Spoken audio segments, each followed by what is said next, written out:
আমরা আসলাম, প্রসাদ দিয়েছি, মাসির সঙ্গেই আমরা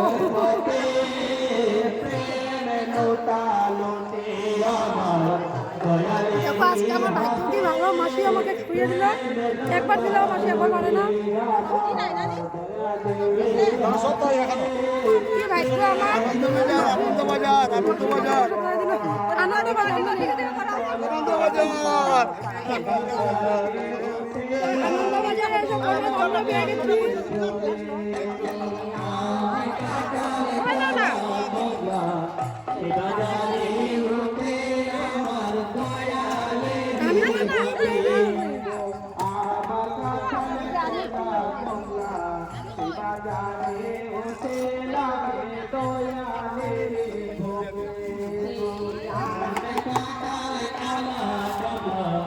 কথাগুলো এক জায়গায় বলাইব, কথাগুলো এক জায়গায় বলাইব।